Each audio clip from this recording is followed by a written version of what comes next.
Ashputtle, retold by Jacob Grimm and Wilhelm Grimm, narrated by Mrs. Fulkerson. A rich man's wife fell sick, and feeling that her end was near, she called her only daughter to her bedside and said, "Dear child, be good and say your prayers. God will help you, and I shall look down on you from heaven and always be with you." With that, she closed her eyes and died. Every day the little girl went out to her mother's grave and wept, and she went on being good and saying her prayers. When winter came, the snow spread a white cloth over the grave, and when spring took it off, the man remarried. His new wife brought 2 daughters into the house. Their faces were beautiful and lily white, but their hearts were ugly and black. That was the beginning of a bad time for the poor stepchild. "Why should this silly goose sit in the parlor with us?" they said. "People who want to eat bread must earn it. Get into the kitchen where you belong." They took away her fine clothes and gave her an old gray dress and wooden shoes to wear. "Look at the haughty princess in her finery," they cried and laughed, leading her to the kitchen. From then on, she had to do all the work, getting up before daybreak, carrying water, lighting fires, cooking and washing. In addition, the sisters did everything they could to plague her. They jeered at her and poured peas and lentils into the ashes, so that she had to sit there picking them out. At night, when she was tired out with work, she had no bed to sleep in, but had to lie in the ashes by the hearth. And they took to calling her Ashputtle, because she always looked dusty and dirty. One day, when her father was going to the fair, he asked his 2 stepdaughters what he should bring them. "Beautiful dresses," said one. "Diamonds and pearls," said the other. "And you, Ashputtle, what would you like?" "Father," she said, "break off the first branch that brushes against your hat on your way home and bring it to me." So he brought beautiful dresses, diamonds, and pearls for his 2 stepdaughters, and on the way home, as he was riding through a copse, a hazel branch brushed against him and knocked off his hat. So he broke off the branch and took it home with him. When he got home, he gave the stepdaughters what they had asked for, and gave Ashputtle the branch. After thanking him, she went to her mother's grave and planted the hazel sprig over it, and cried so hard that her tears fell on the sprig and watered it. It grew and became a beautiful tree. 3 times a day Ashputtle went and sat under it and wept and prayed. Each time a little white bird came and perched on the tree, and when Ashputtle made a wish, the little bird threw down what she had wished for. Now, it so happened that the king arranged for a celebration. It was to go on for 3 days, and all the beautiful girls in the kingdom were invited, in order that his son might choose a bride. When the 2 stepsisters heard they had been asked, they were delighted. They called Ashputtle and said, "Comb our hair, brush our shoes, and fasten our buckles. We're going to the wedding at the king's palace." Ashputtle obeyed, but she wept, for she too would have liked to go dancing, and she begged her stepmother to let her go. "You little sloven," said the stepmother, "how can you go to a wedding when you're all dusty and dirty? How can you go dancing when you have neither dress nor shoes?" But when Ashputtle begged and begged, the stepmother finally said, "Here, I've dumped a bowl full of lentils in the ashes. If you can pick them out in 2 hours, you may go." The girl went out to the back door to the garden and cried out, "Oh, tame little doves, oh, turtle doves, and all the birds under heaven, come and help me put the good ones in the pot and the bad ones in your crop." 2 little white doves came flying through the kitchen window, and then came the turtle doves, and finally all the birds under heaven came flapping and fluttering and settled down by the ashes. The doves nodded their little heads and started in, peck, peck, peck, peck, and all the others started in, peck, peck, peck, peck, and they sorted out all the good lentils and put them in a bowl. Hardly an hour had passed before they finished and flew away. Then the girl brought the bowl to her stepmother, and she was happy, for she thought she'd be allowed to go to the wedding. But the stepmother said, "No, Ashputtle, you have nothing to wear, and you don't know how to dance. The people would only laugh at you." When Ashputtle began to cry, the stepmother said, "If you can pick 2 bowlfuls of lentils out of the ashes in an hour, you may come." And she thought, she'll never be able to do it. When she had dumped the 2 bowlfuls of lentils in the ashes, Ashputtle went out the back door to the garden and cried out, "Oh, tame little doves, oh, turtle doves, and all the birds under heaven, come and help me put the good ones in the pot and the bad ones in your crop. Then 2 little white doves came flying through the kitchen window, and then came the turtle doves.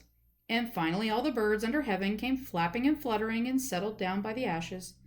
The doves nodded their little heads and started in, peck, peck, peck, peck. And all the others started in, peck, peck, peck, peck. And they sorted out all the good lentils and put them in the bowls. Before half an hour had passed, they had finished, and they all flew away. Then the girl brought the bowls to her stepmother, and she was happy, for she thought she'd be allowed to go to the wedding. But her stepmother said, "It's no use. You cannot come, because you have nothing to wear and you don't know how to dance. We'd only be ashamed of you." Then she turned her back and hurried away with her 2 proud daughters. When they all had gone out, Ashputtle went to her mother's grave. She stood under the hazel tree and cried, "Shake your branches, little tree, throw gold and silver down on me." Whereupon the birds tossed down a gold and silver dress and slippers embroidered with silk and silver. Ashputtle slipped into the dress as fast as she could and went to the wedding. Her sisters and stepmother didn't recognize her. She was so beautiful in her golden dress that they thought she must be the daughter of some foreign king. They never dreamed it could be Ashputtle, for they thought she was sitting at home in her filthy rags, picking lentils out of the ashes. The king's son came up to her, took her by the hand, and danced with her. He wouldn't dance with anyone else, and he never let go her hand. When someone else asked for a dance, he said, "She is my partner." She danced until evening, and then she wanted to go home. The king's son said, "I'll go with you. I'll see you home," for he wanted to find out whom the beautiful girl belonged to. But she got away from him and slipped into the dovecote. The king's son waited until her father arrived and told him the strange girl had slipped into the dovecote. The old man thought, could it be Ashputtle? And he sent for an axe and a pick and broke into the dovecote, but there was no one inside. When they went indoors, Ashputtle was lying in the ashes in her filthy clothes, and a dim oil lamp was burning on the chimney piece. For Ashputtle had slipped out the back end of the dovecote and run to the hazel tree, where she had taken off her fine clothes and put them on the grave, and the bird had taken them away. Then she had put her gray dress on again, crept into the kitchen, and lain down in the ashes. Next day, when the festivities started in again and her parents and stepsisters had gone, Ashputtle went to the hazel tree and said, "Shake your branches, little tree, throw gold and silver down on me."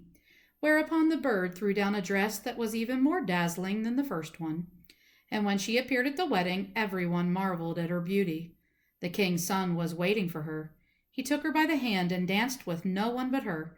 When others came and asked for a dance, he said, "She is my partner." When evening came, she said she was going home.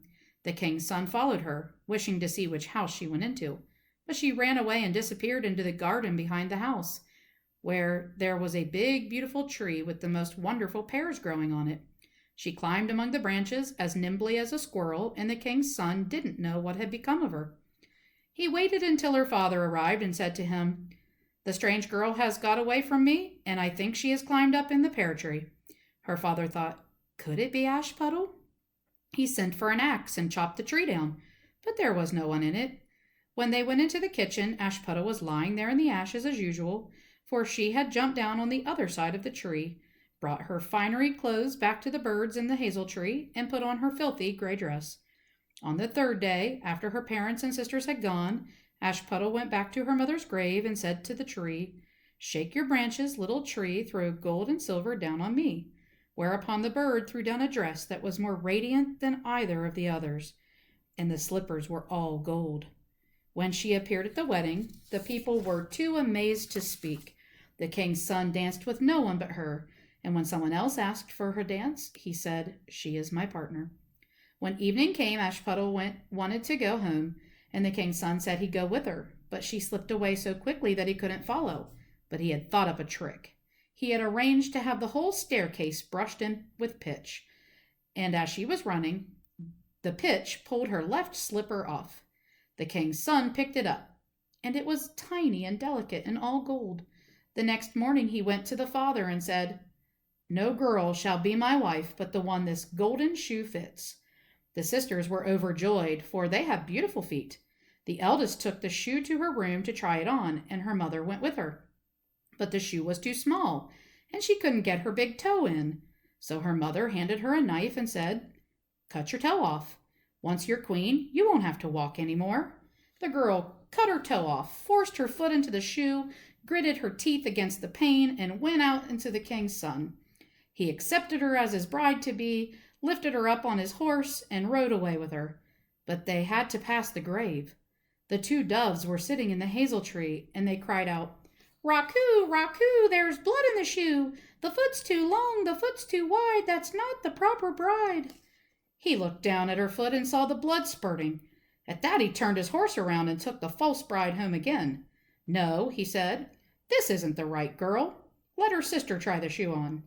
The sister went to her room and managed to get her toes in the shoe, but her heel was too big. So her mother handed her a knife and said, "Cut off a chunk of your heel. Once you're queen, you won't have to walk any more." The girl cut off a chunk of her heel, forced her foot into the shoe, gritted her teeth against the pane, and went out to the king's son. He accepted her as his bride-to-be, lifted her up on his horse, and rode away with her.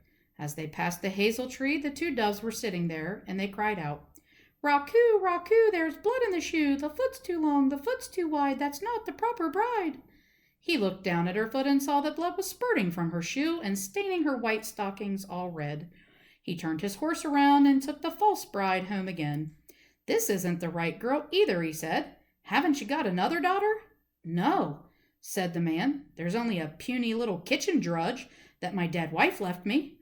She couldn't possibly be the bride." "Send her up," said the king's son. But the mother said, "Oh no, she's much too dirty to be seen." But he insisted, and they had to call her. First she washed her face and hands, and when they were clean, she went upstairs and curtsied to the king's son. He handed her the golden slipper and sat down on a footstool, took her foot out of the heavy wooden shoe and put it into the slipper. It fit perfectly. And when she stood up and the king's son looked into her face, he recognized the beautiful girl he had danced with and cried out, "This is my true bride." The stepmother and the two sisters went pale with fear and rage, but he lifted Ashputtle up onto his horse and rode away with her. As they passed the hazel tree, the two white doves called out, "Rockhoo, Rockhoo, no blood in the shoe. Her foot is neither long nor wide. This one is the proper bride." Then they flew down and alighted on Ashputtle's shoulders, one on the right and one on the left, and there they sat. On the day of Ashputtle's wedding, the two stepsisters came and tried to ingratiate themselves and share in her happiness. On the way to the church, the elder was on the right side of the bridal couple and the younger on the left. The doves came along and pecked out one of the elder sister's eyes and one of the younger sister's eyes. Afterward, on the way out, the elder was on the left side and the younger on the right, and the doves pecked out both the remaining eyes. So both sisters were punished with blindness to the end of their days for being so wicked and false.